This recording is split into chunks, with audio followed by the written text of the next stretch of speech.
Hello and welcome to the Westchester Education Services webinar, Considerations for Developing a Culturally Responsive Curriculum.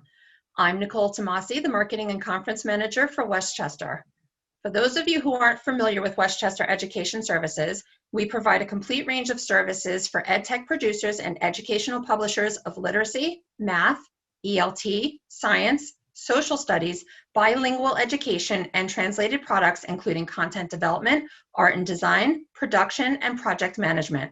We also create content for social emotional learning and can provide reviews of your existing content using the CASEL guidelines to identify where updates are recommended to ensure the content is culturally responsive. If you haven't answered the poll question on the screen, please take a couple of seconds to do so now, and we'll share the results in a couple of minutes. While your microphones will be muted during the webinar, we invite you to enter your questions in the Q&A window. We'll answer as many questions as time allows at the end of the discussion, and any questions we don't get to will be answered and shared in the Q&A transcript that will be sent with the webinar recording later this week. Now, Nilofer Ali, Resources Manager and DEI Committee Lead for Westchester Education Services, will begin the discussion. Thank you, Nicole. Hello, everyone, and welcome to today's webinar. I'm Nilofer Ali. As Nicole mentioned, I'm the Resources Manager here at Westchester Education Services, and I had also head up our Diversity, Equity, and Education initiatives here at Westchester. Before we begin, I'd like to just take a minute and have each of our attendees just put a brief intro into the chat about who you are, where you're coming in from, and what organization you work with. And while you're doing that, I will also have our panelists begin to introduce themselves. We've got a wonderful lineup today with pros from all over the education world. So let's start with, I have Beau here first on my list. Beau, would you introduce yourself and tell us what area, who you work with and what area of education you're in? Sure. Hi, everyone. My name is Beau McCoy. I'm the CEO and founder of solacademy.com. That's SOL, stands for Simple Online Learning. And we are a platform for culturally responsive educational content focused on middle school right now in the United States. Thank you, Beau. Let's go to Grant. Grant, would you introduce yourself, tell us who you work with, and your area of education? Sure. My name is Grant Warner. I'm the COO and co-founder of ConnectYard. We are a SaaS platform that drives student engagement. ConnectYard has primarily worked in higher ed, but we also work in K-12. In addition to that, I'm the co-founder of Black Learners Matter, which is an advocacy organization for Black learners, and also the companies that provide solutions for Black learners. Excellent, thank you so much. Katrina, you're up next. Would you introduce yourself and tell us what area of education you're in? Hi, I'm Katrina Gutierrez. I'm the CCO of Lantana Publishing. The area of education I'm in is children's books, children's publishing. And we're an award-winning children's book publisher and social enterprise with a mission to publish inclusive books that celebrate diversity, social emotional learning, and environmental sustainability. Excellent, thank you so much. And last but not least, we have Stephen. Would you introduce yourself and tell us what area of education you're in? Sure, my name is Stephen Alkins, and I'm the Diversity, Equity, and Inclusion Officer for Turk in Cambridge, Massachusetts. We are a STEM education and research nonprofit that focuses really in the areas of K to all learners, through all learners, and focusing on all aspects of education development, from curriculum design to professional development to school reform to evaluations of programs and curricula, with an intention of creating equitable opportunities for all STEM learners. Excellent, thank you so much. And for our attendees, if you'd like more information about our panelists, you can find that on our website on the webinar page. So let's jump in. So what we're talking about today is A couple of important and critical matters. One, the primary focus of today's webinar is on culturally responsive education.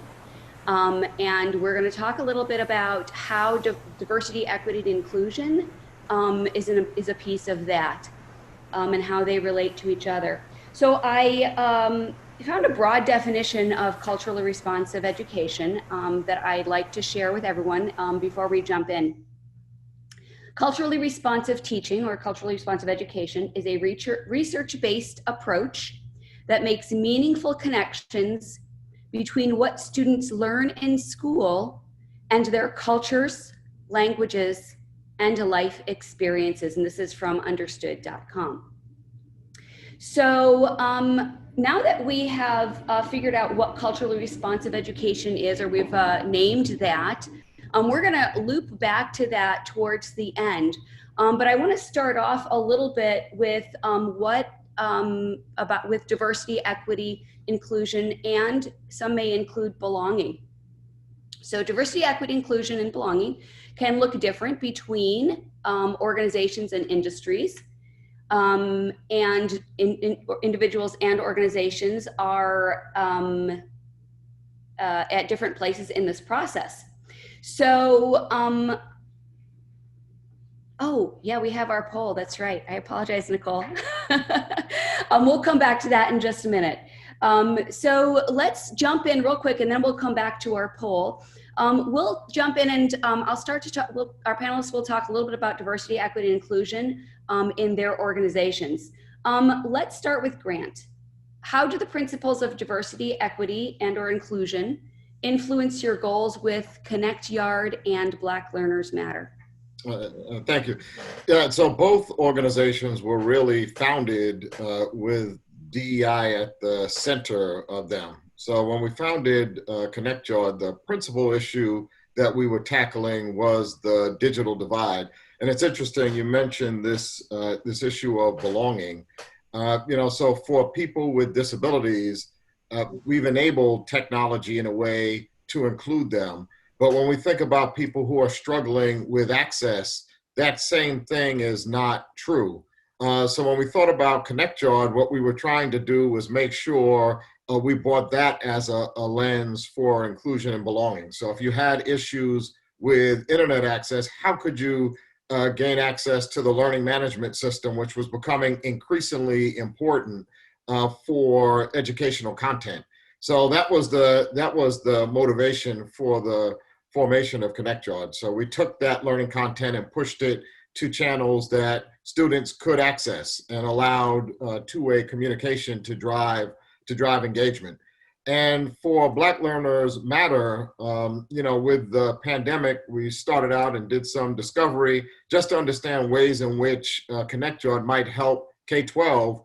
And I guess we were shocked by the breadth and depth of problems that we confronted, right? It wasn't easy to see just one technology solution really impacting that. So what we wanted to do was form a coalition of people who are trying to solve problems associated, around Black and Brown learners. And that's why we started Black Learners Matter. As I noted, it's an advocacy organization where we're really trying to support and promote innovators who are trying to solve problems for Black and Brown learners. Beau is one of those perfect examples. He participated in our showcase. So we're really trying to highlight those innovators and connect them and promote their success. Thank you, Grant. I highlighted some notes that I'm going to come back to around the idea of access, because I think that's an important point here in this. Katrina, would you talk a little bit about the role that diversity, equity, inclusion has at Lantana and how that has informed your work as an organization? Sure. Like Connect Yard and Black Learners Matter, DEI has always been at the heart of Lantana's mission.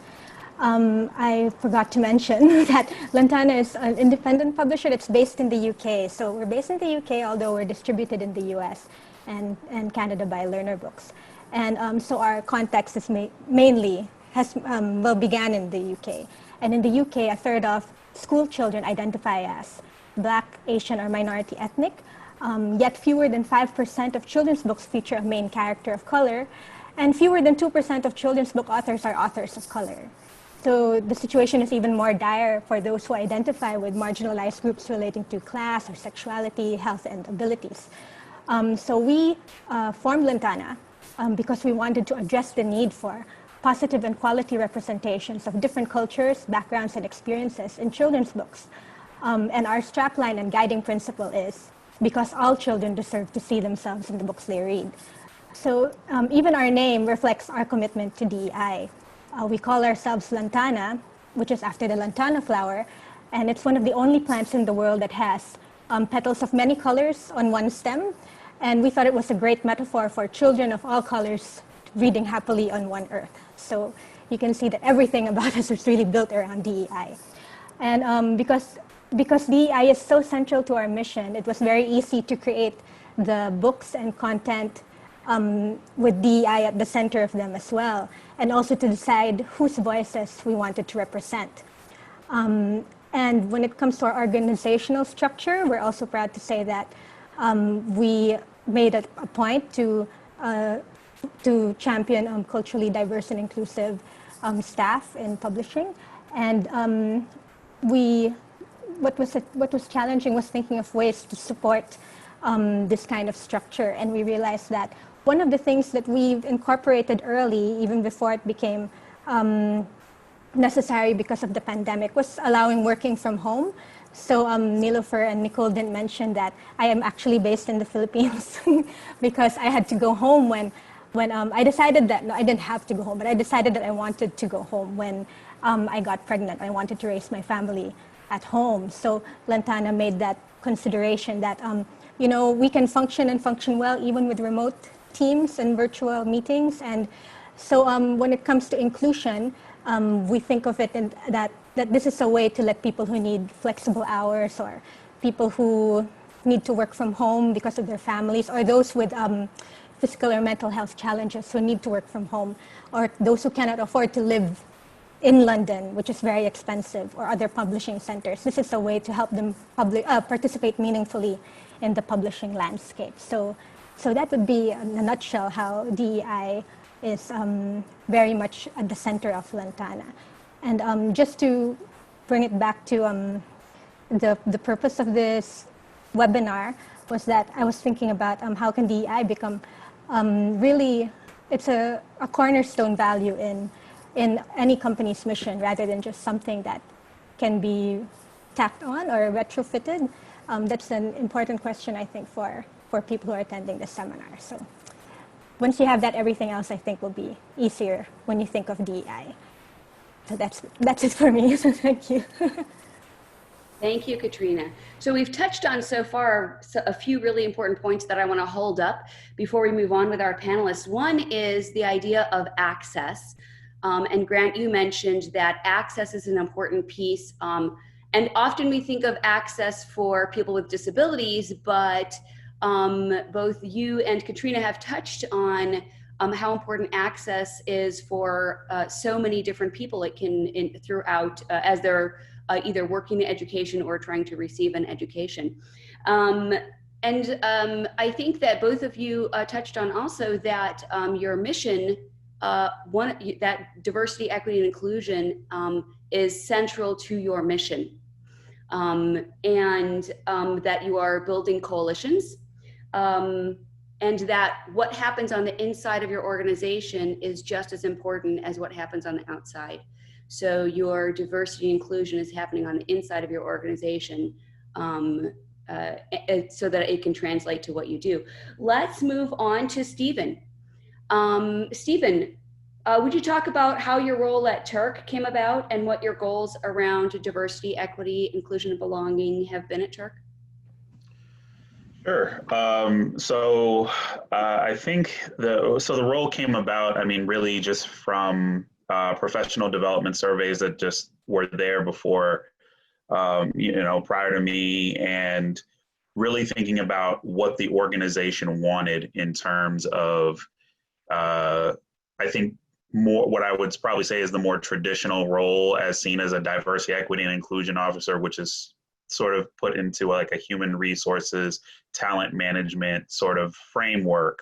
But there were other elements of analyzing the culture within the organization that were very vital to it, just making sure that our researchers felt that they were in an environment where they could thrive, particularly if we looked at researchers of color who are coming out from their postdoctoral roles.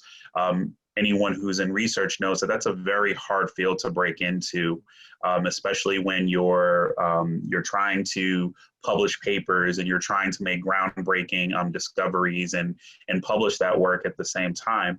So thinking about, well, how do you support the newer generation of researchers? How do you make social justice a foundational piece of all of your research with respect to STEM education? So when I was brought in, I found that there was really sort of this extra special role, which I really valued, coming from a traditional science background. And that sense was that I had the ability to influence proposals and think about how we were conducting research. Most of the time, research that I think is conducted within educational settings, whether it be formal or informal, is really unilateral. You have researchers that sort of go into classrooms and are sort of like, we have this interesting research question, and we sort of want to test it out in your classroom, and that gives us a result, and then we can go back to our funders. Our funders in this case are mostly National Science Foundation, and then we go about our business, the school or whatever goes about their business, and then we sort of never interact again. And that's not really the grounds of a reciprocal relationship, nor does it actually talk about how information should be communicated. So I had this ability to really go in and sort of reframe how we were conducting research, to say that we want to use a knowledge-based approach, we want to use an asset-based approach to celebrate and highlight the ways of knowing and epistemological foundations that different cultures are bringing to the table already. And then with that, we can utilize that to say, we want everybody at the table in an equal way. That way research is conducted that way. We want to know what are the research questions that populations have, that teachers have, that administrators have, because that's how we're actually going to make an impact, and that's how we're going to ask relevant questions. So that's really sort of what I've seen that as more of my breakout role within diversity, equity, inclusion, and belonging here. But I would echo everything that people have said already with respect to the making sure that the internal components of their organizations are in line, because then that's going to reflect in your outward measures, and it's going to reflect in how you create outward relationships with other partners who are trying to do the same work. Thank you. Thank you, Stephen. I was taking notes. I apologize. If you see me looking down, I'm taking notes because you've got good stuff, all of our panelists. Beau, I'm going to jump to you, and then we'll hit our poll. So what prompted Soul Academy's founders to begin this work? Well, we had a conversation with a teacher in the Bay Area who told us that she had 27 languages spoken amongst her 33 students. And last year it was okay because she was in person and she could actually meet these people and communicate and build a relationship. But then when schools closed, that opportunity to do things in person and build that bridge is now no longer available. And of course, with everything that's happening with social justice, we just started thinking it's a lot easier to learn when you understand the person and the content, and it's something that's familiar. And why is it that if you are of a certain culture, if you're an African-American student, I was living in Los Angeles at the time, it would be a lot easier to learn things from an African-American perspective. And if your teacher doesn't have that perspective, where do you get it from? Where do you turn? And so that was really the genesis. It's creating a platform where great educators can put their culturally responsive content online for their students to easily access, but also any student who wants to access that, or any other teacher who wants to access that culturally responsive content. So then an African-American student who's in somewhere, middle America can learn from an African-American teacher in Atlanta or DC or New York or wherever they are. Right, so that the cultural connection is there, and you're never stuck looking at a book that is written in a language that you don't understand, right? Are talking about people who don't look or act or sound like anyone you've ever met. It's very hard, and I appreciate Katrina's story about moving to another country. Imagine how many people move to the United States and they're trying to learn English and they're trying to learn our culture, and their children are in school as well. Wouldn't it be great to have lessons in their language? Wouldn't it be great to have lessons in their culture? That's really what we're all about. It's providing the access, like Grant was talking about, for every student so they can learn from something that's responsive to their culture. Thank you. Thank you. Nicole, we're ready for our poll. And then we'll move on. I'm taking some great notes to pull things together. So our poll was about what is the focus of the company that our attendees work for. And we've got educational publishing at the top of the list. Ed tech, as well as some other publishers, university presses and academic publishers, and a few in trade and mass market publishing. Thank you, Nicole. This is helpful. So this helps us identify what focus to take in our conversation. So let's move on. And what I'd like to talk about now are, because I know a lot of people out there are looking for, practical steps. Where do I start? What are my goals and how do I get there? So within diversity and inclusion, I'd like to turn our conversation for about 10 minutes over to those things. What are our goals and what are the steps to take to reach those goals? I want to start with Katrina. Can you talk about a little bit, because this is something that you mentioned, and as I've worked in diversity, equity, and inclusion, I have come to understand the importance of social emotional learning in this work. Can you talk a little bit about that role, and do you see that as part of, as a tactical step? Social emotional learning is something that our mission actually evolved to include social emotional learning, that particular this particular set of competencies. Although for us, we've always felt that it wasn't difficult to include social emotional learning in our mission, because our books we felt our books had always had these values embedded within them. So it was just in the last year that our mission evolved, so that we now have 3 pillars: diversity and inclusion, social emotional learning, and environmental sustainability. And for us, all of these go very well together. So I feel that we felt that by identifying these values in our books, we made it easier for readers and educators to see, to really identify, to see how these values, how we've created our books, so in ways that in ways so that we can show children how they can become agents in creating a positive and inclusive world. I hope that was clear. And to tie this into our 3rd pillar, we believe that a thriving, inclusive society cannot be possible without a thriving planet. So this is how these all go together. So the core competencies underpinning SEL, so I think that includes self-awareness, self-management, social awareness, relationship skills, and responsible decision-making are all qualities that promote an inclusive society.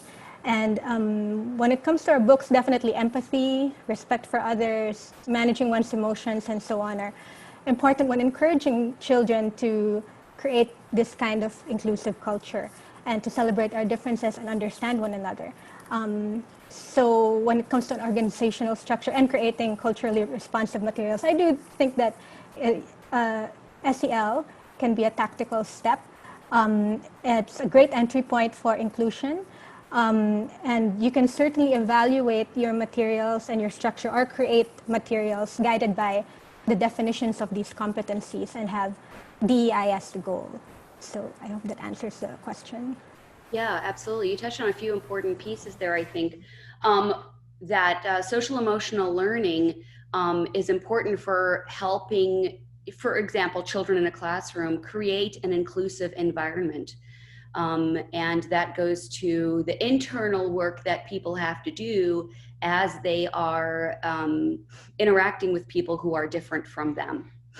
Stephen, you had mentioned something when you spoke that made me think of something about vulnerability that I heard previously, and that was around having new researchers come in and feeling like they can thrive and do new work and find out new things. And what I had heard before was that and this was a Brene Brown, so I'll drop a Brene Brown thing, is that in order to innovate, that is a tremendous step in vulnerability. And so tying that to social emotional learning, that we have to understand what it is to be vulnerable and have an understanding of ourselves in order to take a step and be vulnerable. So Stephen, can you talk a little bit about any turning points for you that impacted your DI work? What were some anything that you did as a tactical step that really changed your direction or made an impact? Sure. I would probably say like one thing that I did was probably when I had a meeting with our board members as well as our most senior research leaders, and I think quite frankly just had a very direct conversation with them about centering in particular social justice as a key component of research. So I mean, when you began this conversation and giving the definition of culturally responsive education, and I think it was a good starting point. I think some of the other pillars from like Latson's Billings and then all the way to Geneva Gay, at this point have included, creating positive identities for learners, particularly those who have been traditionally marginalized, but also helping students develop a critical consciousness and then learning how to address and be advocates for social justice. Those were also pillars of culturally responsive education, right? And so what I would do with our researchers is go through their proposals and think about where's the social justice aspect of this project? Where are you encouraging learners, or if you're doing professional development, where are you challenging these educators and or learners to change the environment that they see as unequal or inequitable? And so when you do that and you come at it from a proactive role rather than a reactive role, which is I think many of the initiatives we've seen since a few months ago have been, when you put it in a proactive role, then you're looking at I think organizations and foundations who are evaluating your proposals value that you're saying, like, we're looking inward and we're saying that we haven't done this correctly and we need to go back and we need to revise the way that we are doing things. And so that I remember that conversation very, very distinctly, because I had some people were on board with it. Some other people were like, I think I've been doing that in my work already. And it's just like, oh, that's nice that you believe that. So I had some really tough conversations with people where it had to, no matter what, you have to center that piece if you're going to create a proposal that's going to get accepted, a proposal that's going to do something that is, and it's going to do something that's worthy of changing the environment, particularly for STEM education. I hear that. So what I'm hearing is that you're taking a social justice lens and placing that over everything that you do. And you're looking at what you do in Turk at least with your research and proposals through a lens of social justice. Yeah, absolutely. I think by doing that, you sort of help inform how curriculum is developed. But I mean, if you can think of this way, or this is how I envision it, where curriculum, like culturally responsive curriculum, kind of exists in this triangle that really connects to, there's culturally responsive delivery or classrooms, because your curriculum can help inform how it's actually delivered within the classroom. And there's an education and a human component that needs to occur there as well. And then it also connects to culturally responsive relationships. So when people talk about, oh, how is it going to be delivered? Well, that depends on how well you have a relationship with the learner who's in your classroom or whatever setting that it might be. And so because of that connectivity, and if you center social justice on it, you're actively telling the people there are things that are imperfect in all of these lenses, and we have to think about how to change that once we are including all the multiple perspectives that exist within however you define culture, right? Because there are many ways in which we define what culture is. And so, yeah, that really spoke to a lot of people at Turk. And as such, I think many people now come to me regularly with, hey, Stephen, put eyes on this proposal.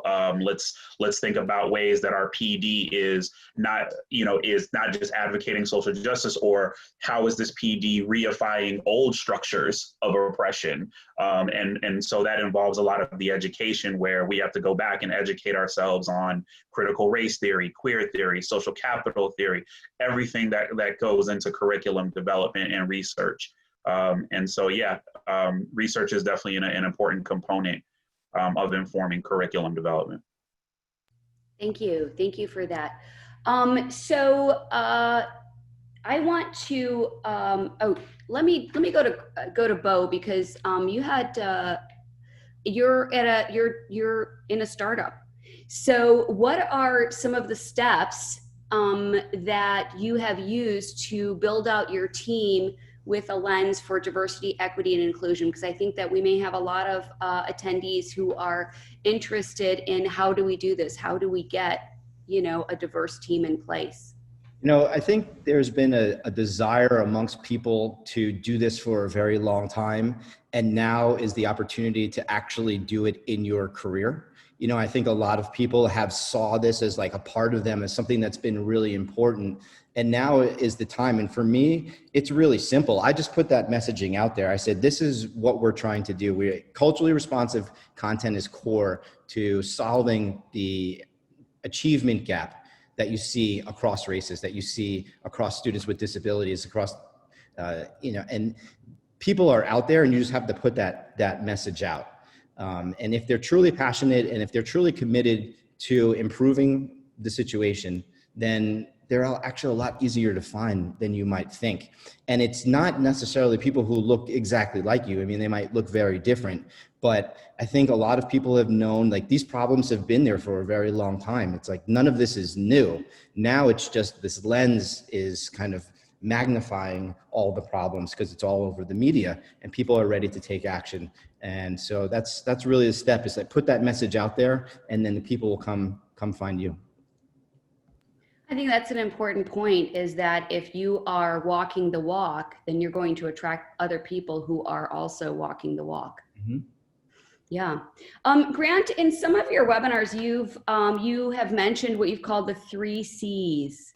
Can you explain what those are and how those relate to equity and inclusion? Sure. So one of the things that we've noted is that, education is positioned as the great equalizer. But if you look at wage gaps, they persist across educational attainment.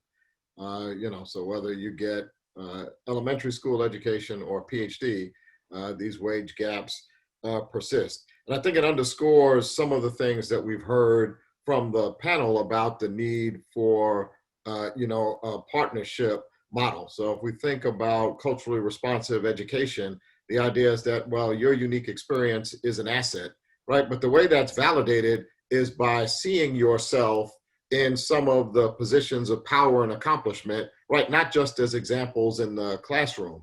So, Katrina talked about that in publishing, right? 30% of the population in the UK are people of color 5% of the authors, right? That's problematic. You should be able to see yourself as an author, right? Beau was talking about educational content, right? So it shouldn't be that we're just talking about Black issues. I should be able to see a Black educator, a brown educator, et cetera, talking about those issues. Stephen was talking about research. I shouldn't just be innovated on, right? I should also be an innovator.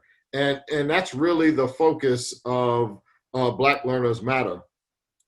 So we're trying to help startups, whether they be for-profit or nonprofit, get to a position of success. And we think that's driven by the 3 C's. So the first C is really, kind of the connections part. And we don't just, so we call it care, but we don't just mean mentorship. We mean somebody who's an actual advisor who can introduce you to people that matter, right? Put you into a network that could help your success. The other part, which is equally as important, are contracts, right? Okay, well, here is an innovative company addressing a really important problem. How can you facilitate a contract, right? Doesn't have to be for the whole school district. Maybe it's just for a school, right? Maybe you look at your subcontractors and say, well, have I been equitable in how I manage my own subcontractors if you're a large organization, and I change that to provide contracts that are more equitable. And then the last piece is capital. So what we're actively trying to do is connect these innovators with capital sources, whether that's private capital in VC or angel, or it's in non-dilutive capital from foundations in the form of grants. But the ultimate idea is that these are communities of innovators, right? And not just communities to be innovated on. And we need to have a partnership model that recognizes everyone's assets, bring everyone's assets to the table so that we can have the best solutions possible.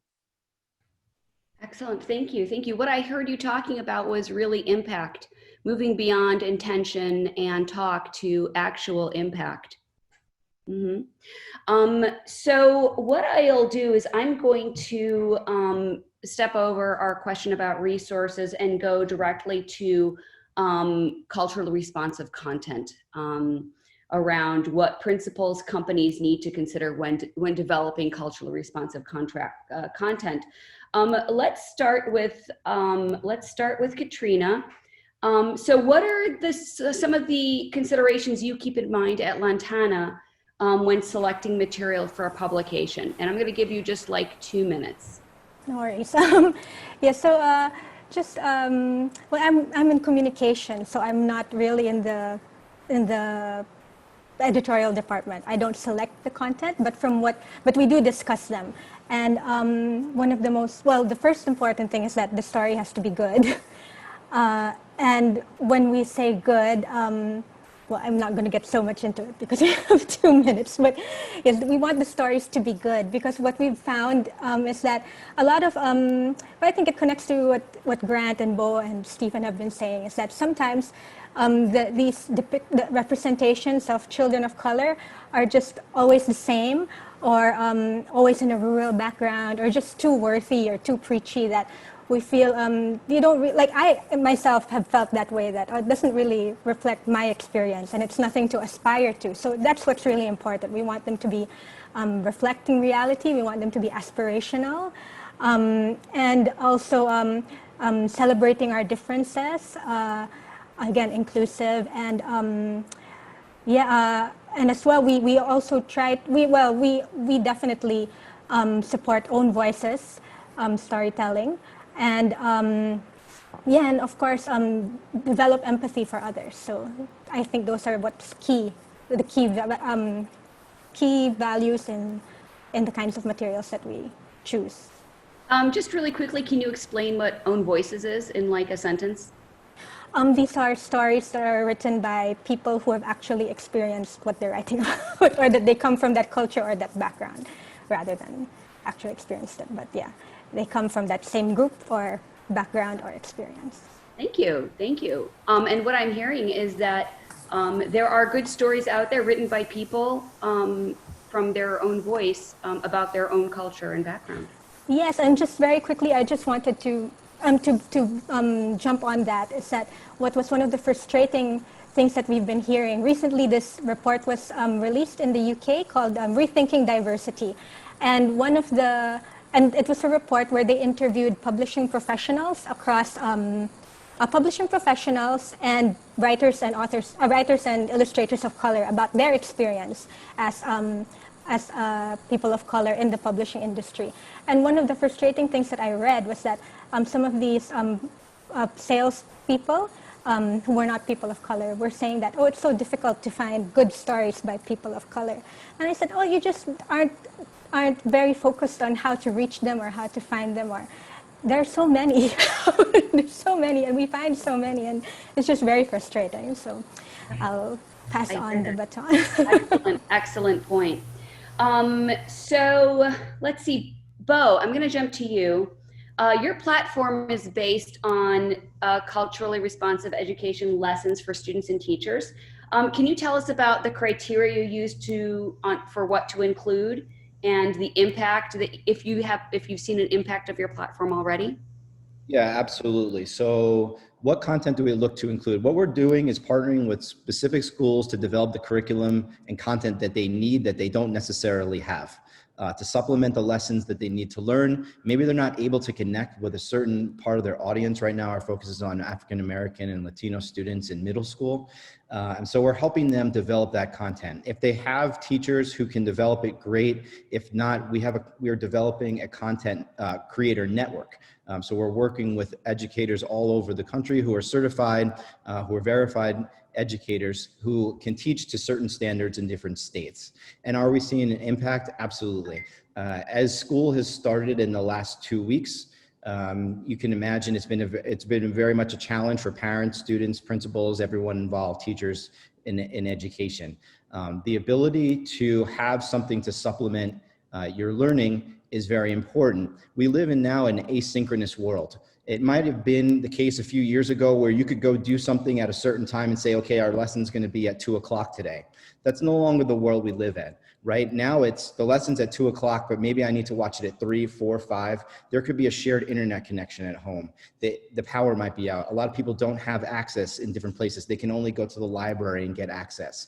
And so the concept of taking education and making it asynchronous, meaning making it available to all learners at all times, has had a very significant impact. Now, we are very small and we're just getting started, but we really believe that this is the way of learning's going to be, that the structure that we're used to, the traditional, 8 o'clock to 3 o'clock structure, may or may not persist even beyond 2020. That students need the ability to learn when they can, when they're available, and when it's most effective for them.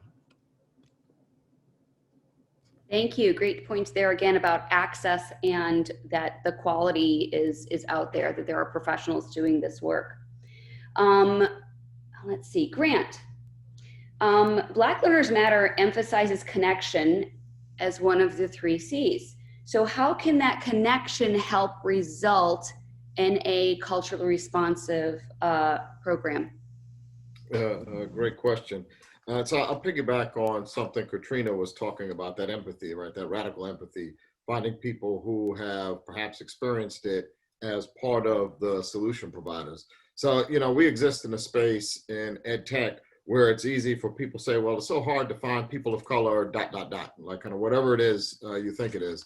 And we don't think it should be that way. So part of what we're trying to do is create this community of solution providers kind of across the spectrum, right? Ed tech to non-tech.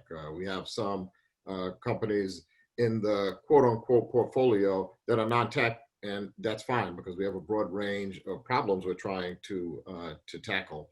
But what we want to do is begin to make those connections across networks. That really is so critical. When you're looking for a solution, you kind of look for people who have experienced that as potential solution providers.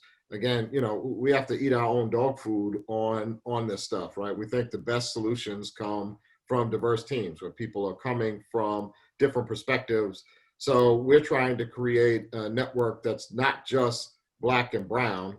We want a network of everybody who's trying to solve Black and brown problems, But what we're trying to make sure is that Black and brown people are also brought to the table as solution providers, right?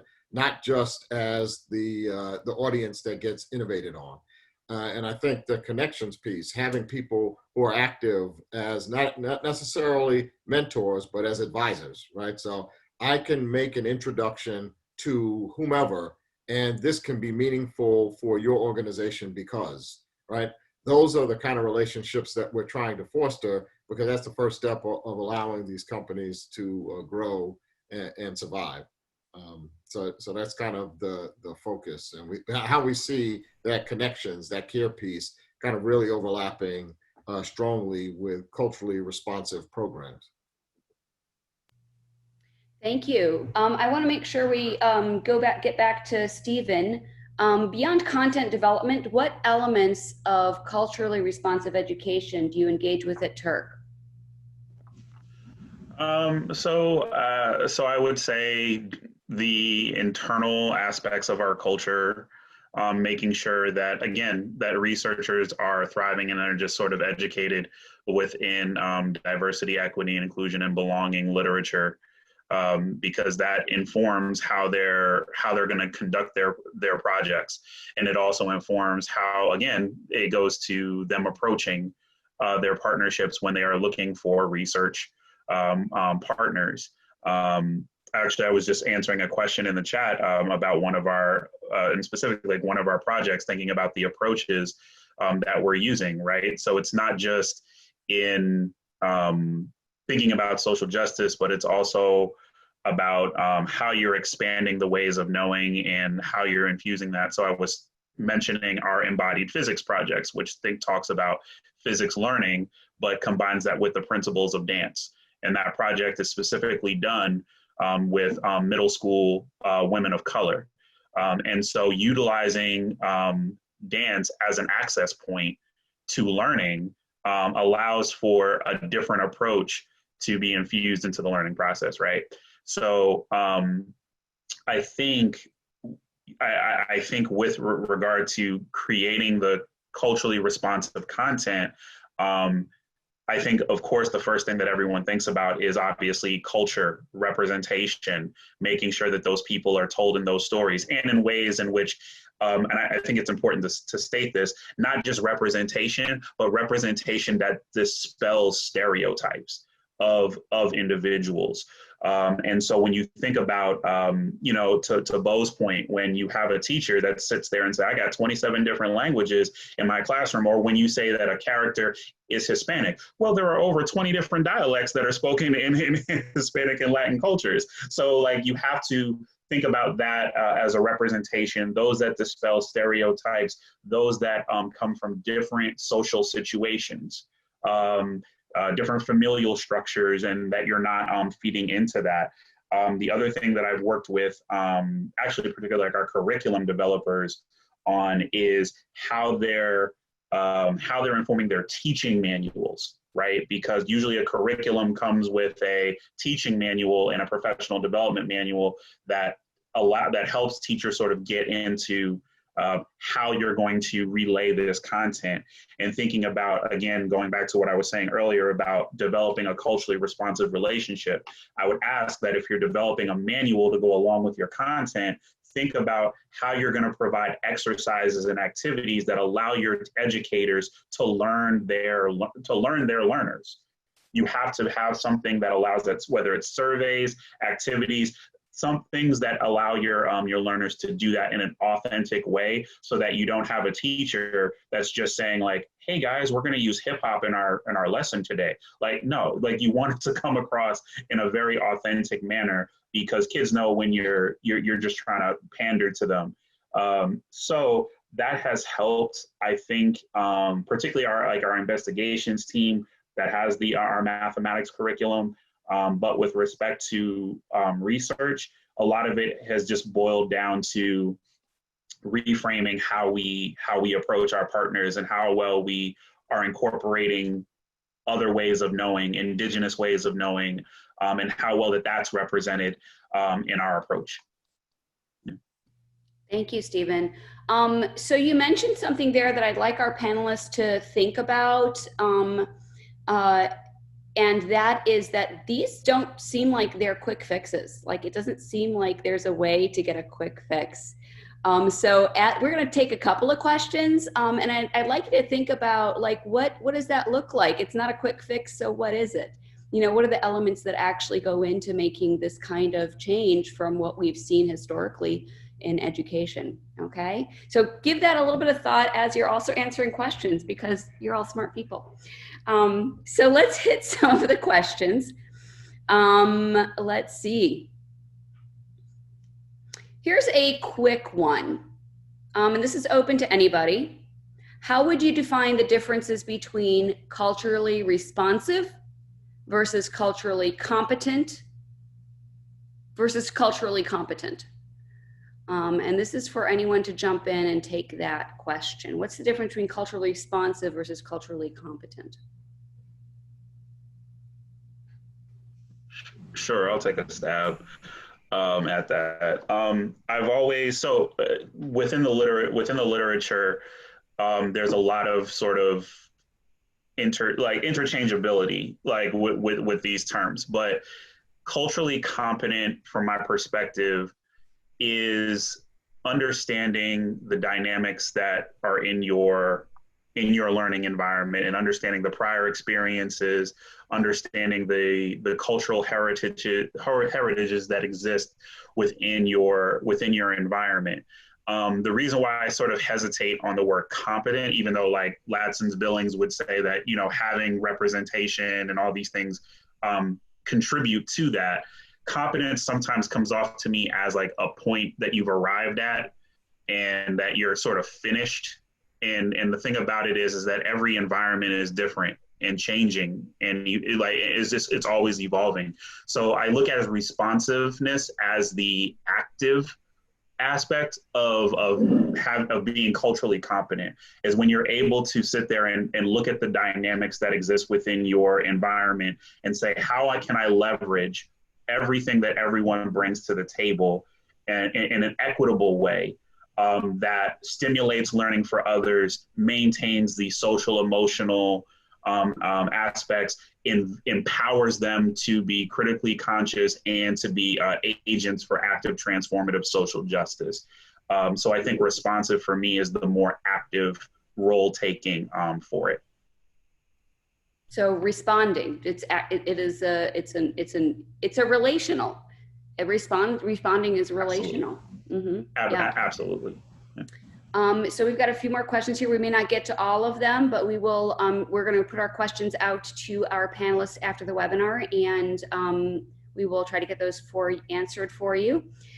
So here's one. We're striving to develop culturally responsive content for learners with significant learning needs.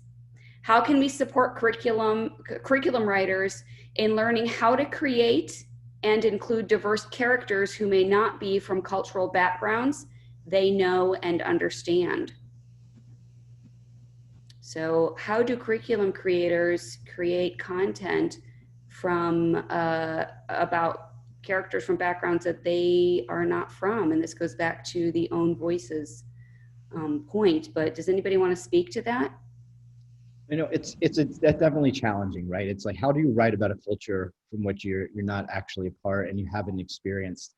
And the answer is simply, you have to work with people who are in that culture is what I believe. I mean, you've got to spend the time, you've got to talk to them, you've got to identify them, you have to try to understand them as best as you can, and then mirror their voice in your work. That's the most important thing. When you're speaking a new language or, you know, of a different culture, there's subtleties that come across in the way you pronounce things and the way you say things and the things that you talk about, the examples that you give, all these little elements that make it something feel familiar to a learner or unfamiliar to a learner.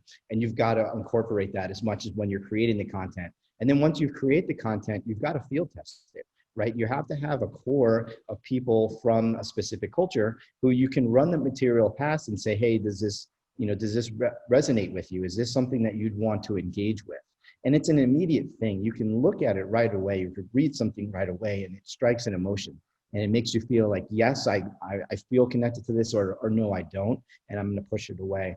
And that's really the, that's really the only way, is to talk to people when you're creating it and then test it and talk with people after you've already created the content. I just have a quick piggyback on that because it intersects with this issue of diversity, equity, and inclusion. And sometimes you have people say, "Well, diversity is asking people to the dance; inclusion is asking people to dance."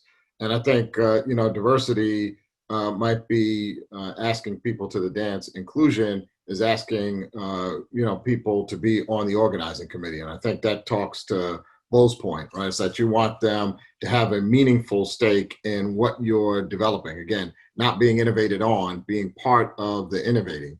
And then when you look at the equity, it's how you close the loop, right? And monitor those outcomes. And I think kind of looking at all of the engagement through those kinds of lenses is important, right? What kind of relationships are you striking up with people? Yeah, I wanted to add to that as well, just by sharing a little bit about how we create our books.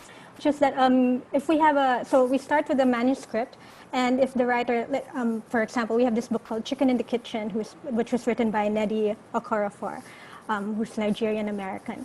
But our illustrator is not necessarily from the same culture. So for this book, the illustrator, her name is Merdok Amini, and she's from Iran, who now lives in Britain. And how we make it work is that they're constantly communicating with each other. As the illustrator is illustrating, she'll go back to Nnedi and say, and I'll also do some research, and Nnedi will also give she gave some pictures as well, and saying, oh, this is how this is the setting that I made it in. This was what I was imagining, and so just definitely conversing with each other. And we had our editor in the middle who also managed to bridge the communication. And I think that works really well for us because people have always said that our books feel authentic, but at the same time global. So yeah, I think that's a example at work of how you can address that kind of concern. Thank you. Thank you. We have a question here that is sort of tied to that. And that is that and this is something I think that people in the publishing industry come across quite a bit, which is that there is a tension between having inclusive voices and non-stereotypical accurate representation and what maybe your government or your institutional policies allow, or what your client wants. So what are some strategies you can recommend to argue for including real life and authentic material while making sure it doesn't get rejected? So how do you bridge that gap?